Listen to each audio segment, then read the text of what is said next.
السلام عليكم ورحمة الله وبركاته. الحمد لله الذي نحمده ونستعينه ونستغفره ونؤمن به ونتوكل عليه. أما بعد.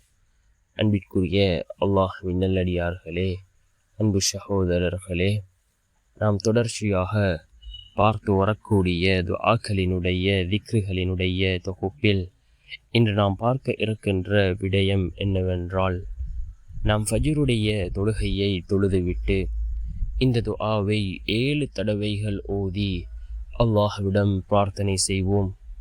நாம் நினைத்த காரியத்தில் அல்லாஹ் நமக்கு வெற்றியை தருகின்றான்.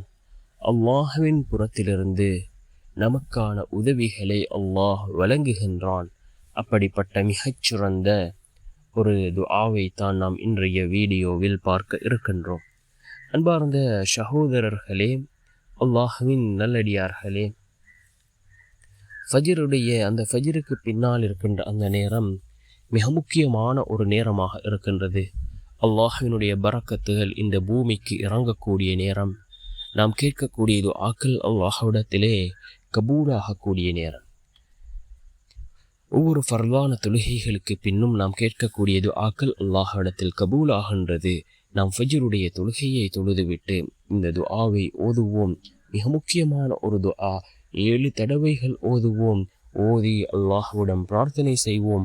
நாம் ஒரு காரியத்தில் வெற்றி வேண்டும் என்று நாம் ஆசைப்பட்டிருப்போம், அல்லது இந்த காரியம் எனக்கு நடந்தால் அது நன்றாக இருக்கும் என்று நாம் ஒரு விடயத்தை எண்ணியிருப்போம், ஒரு நாட்டத்தில் நாடியிருப்போம். அந்த நாட்டத்தில் வெற்றியை காணக்கூடிய, நம்முடைய அந்த காரியத்தில் வெற்றிகளை பெற்றுத்தரக்கூடிய மிகவும் சிறந்த ஒரு துஆ.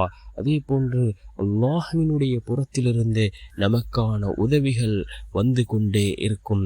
அப்படிப்பட்ட மிகவும் சிறந்த ஒரு துஆ என்னவென்றால், குல் இன்னல் ஃபضل பியதில்லாஹ் யுஅதீஹி மன் யஷா வல்லாஹு வாசிஉன் அலீம் يختص برحمته من يشاء والله ذو الفضل العليم. மீண்டும் ஒரு முறை இந்த துஆவை, இந்த குர்ஆனினுடைய வசனத்தை ஓதுகின்றேன். குல் இன்னல் ஃபضل பியதில்லாஹ் யுஅதீஹி மன் யஷா வல்லாஹு வாசிஉன் அலீம் يختص برحمته من يشاء والله துல் ஃபضலில் அலீம் என்று வரக்கூடிய இந்த குர்ஆனினுடைய இந்த வசனம், இந்த 2 வசனங்களையும் நாம் 7 தடவைகள் ஓதுவோம். ஓதி அல்லாஹ்விடம் பிரார்த்தனை செய்வோம். நாம் நினைத்த காரியங்களை அல்லாஹ் மிகவும் எளிதாக நடத்தி தருவான். வல்ல நாயன் நம் அனைவரின் பாவங்களையும் மன்னித்து உயர்ந்த ஜன்னத்துல் ஃபிர்தௌஸ் என்ற சுவனத்தில் நம் அனைவரையும் ஒன்று சேர்ப்பானாக. ஆம்.